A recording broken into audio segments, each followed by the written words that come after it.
every year, there are many exciting abstracts this year, and several that I'm looking forward to. Certainly, I'm a drug development person, and so I'm perhaps a little bit biased towards clinical trials, but I'm sure there are many basic science abstracts as well as retrospective data looks as well. But I'll mention the clinical trials that interest me in particular. So for one, we're going to hear the first ever results in the public domain on this hepcidin mimetic in PV, Polycythemia Vera. It's called PTG300 from a company called Protagonist Therapeutics. And this is interesting because it's a whole new way of looking at PV therapy. And here what they're trying to do is by mimicking the action of hepcidin, you're trying to sort of, almost induce an anemia of chronic disease type of a situation in these patients and thereby reduce their need for phlebotomy. This can be applied to low risk or high risk patients with PV. The way they did the trial is that they could add this drug PTG300 to whatever the patient was on, and the goal was to eliminate phlebotomy in phlebotomy dependent patients. So very excited to look at the results, to see the results of this trial. The abstract looks very promising, and also the toxicity profile looks very good. So this could be a very unique, new way of reducing phlebotomy requirements and keeping people under that target hematocrit of 45% in a very safe manner. This could be, of course, a chemotherapy-free way of doing so. Let's say in a low-risk PV patient where you don't typically use hydroxyurea, they're just on phlebotomy. This is something that could be added on and get rid of the phlebotomy requirement and keep them under 45% at all times, which is not something you can do with phlebotomy because you only know to phlebotomize when you check. So between the times that you check, you don't know what their hematocrit is. Another one that I'll talk about, which I'm a part of and I'm really looking forward to, is the Avapritinib, abstract in advanced systemic mastocytosis. So Avapritinib has been an extremely exciting drug. It was a plenary session abstract in 2017, and since then we've heard oral presentations on this at several meetings, ASH and EHA. So what is different this time is that we're talking about what is called pure pathologic response, PPR. So the systemic mastocytosis is a complicated disease, and really I cannot go into it much right now, but just because of the sheer complexity of all the nuances. But essentially, there are all these response criteria to assess new therapies in this disease, like in everything else, and the response criteria have tended to be focus on improvement in organ damage. So what is called C findings in this particular disease. So essentially improvement in organ damage, complete improvement, partial improvement, a whole lot of different definitions.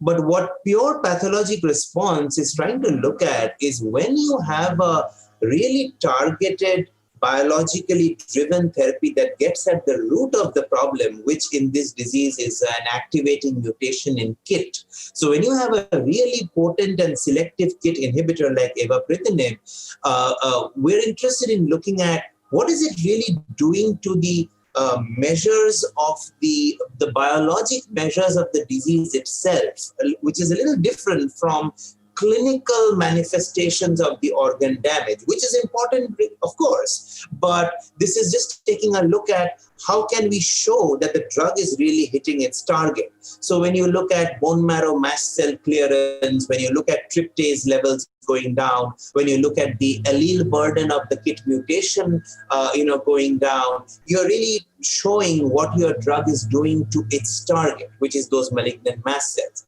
So the pure pathologic response criteria are criteria that are designed at just looking at that not necessarily improvement in organ damage, but which remains important, but are addressed by other criteria.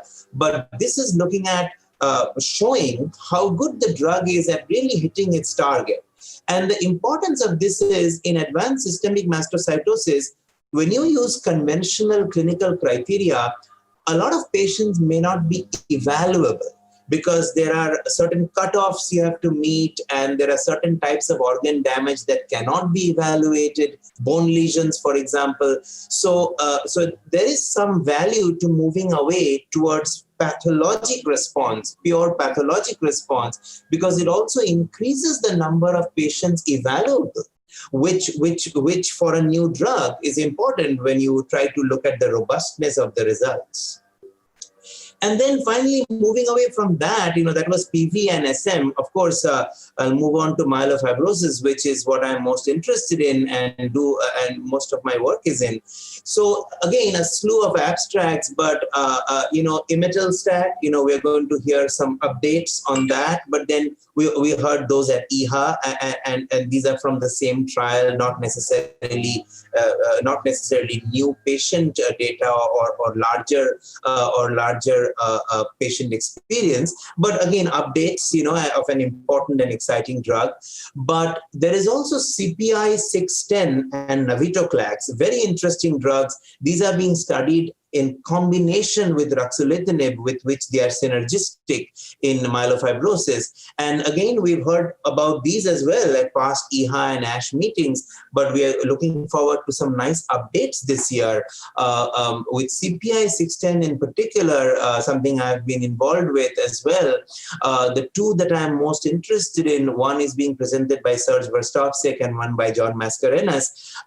These are adding CPI 610 to ruxolitinib in a patient with a suboptimal response to ruxolitinib. That's the Verstovsek abstract. And then the one by Mascarenhas is in JAK inhibitor naive patients from the get-go, exploring the combination. Again, this is a synergistic combination, and we are seeing frankly better results, significantly better results for spleen symptoms, etc., than you would expect with ruxolitinib alone in the frontline setting. So this has been very exciting, especially because the company is taking it forward, this regimen forward in a pivotal phase 3 trial in the frontline setting. So obviously, these results, are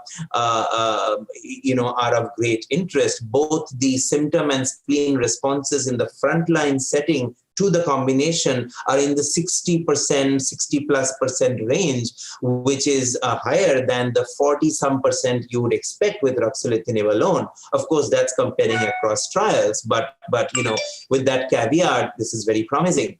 And finally, with Navitoclax, like I mentioned, that's another interesting drug, BCL2, BCLXL inhibitor, also being studied as an add-on to ruxolitinib in patients who have a suboptimal response to Rux alone. And there too, the spleen responses, symptom responses have been quite promising, and there have been phase 3 trials announced for this combination as well. So those are, I would say, the top ones that come to mind. I mean, there's many other drugs being evaluated, which we are watching. Things like the LSD1 inhibitor, MDM2 inhibitor from Kartos. The LSD1 is from Imago. We're all looking forward to sort of updates on some of these things.